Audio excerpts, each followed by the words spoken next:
जों रंजानायखौ फोरमायदों जों दिनै गोसोखाङो बर' थुनलाइ आफादनि गिबि आफादगिरि जयभद्र हागजेर गिबि नेहाथारि सनाराम थाउसेन आरो लोगोसे बिथांमोनजों सहयोग खालामनानै बे थुनलाइ आफादजों बाहागो लाबोनाय साधु सतीश बसुमतारी गौरीकान्त ब्रह्म लक्षधर चौधुरी ब्रह्म बेनिफ्राय मदाराम ब्रह्म दिनै बिथांमोना बे बर' थुनलाइ आफादजों बिबान लादोंमोन आरो दिनै बिथांमोनखौ जों गोसोखांदों आरो बिथांमोनखौ जों साबायखर बावदों। दिल्ली बायदियाव जिहेतु हानजा सुरनाय हाबाफारि आरो मैयानिफ्राय जि महोत्सब बे खुंनायनि जिथु माहात्य बे माहात्य मा मैयानि जिथु हाबाफारि बे जोंनि राव हारिमु थुनलाइ आरो बायदिसिना सोदोमस्रिखौ लानानै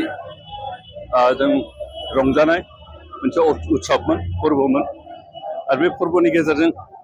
जों बर' जाति हिसाबै जे गोथाङै दं जों गोजौ थाखोआव थांबाय जोंनि राव जोंनि हारिमु जोंनि थुनलाइ आरो बर' हारिया जिउ खांनाय सोमोन्दो थानाय गासैबो जोंनि हिस्ट्रि जोंनि परम्परा बे गासैखौबो जों मैया दिन्थिदों आरो बेफोरबायदि फ्रि मोनसे एक्सप्रेसन खालामनो खाबु मोननायनि गुदियावनो जाबाय 2020 मायथाइनि जिथु सुक्ति आरो बे सुक्तिनि गेजेरजों जों थांनाय बोसोरफोराव जिखिनि साक्सेस जादों बेफोरखौनो जों फोरमायनाय आरो लोगोसे भारतनि गाहाय मन्त्रि श्री नरेन्द्र मदिया बेखिनि जे खाबुखौ होबाय बेखिनि जे अननाय दिन्थिबाय बर'फोरनो बिनि थाखाय बिथांखौ साबायखर बावनाय हिसाबै मैया बे हाबाफारिखौ लानाय जादोंमोन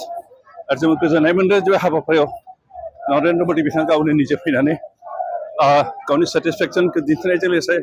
बर'फ्रा जे गावखौ अनो आरो गावबो जे बर' जातिखौ अनो आरो अननानै बे जातिखौ जे देखायनो थाखाय 2020 मायथाइनि जे सुक्ति जिखिनि खोथा होदों बे गासैखौबो मावफुंजोबगोन होनना बिथाङा मैया गावनि खुगाजों बुंनो आरो बे जोंनि थाखाय जोबोर गिदिर देरहानाय।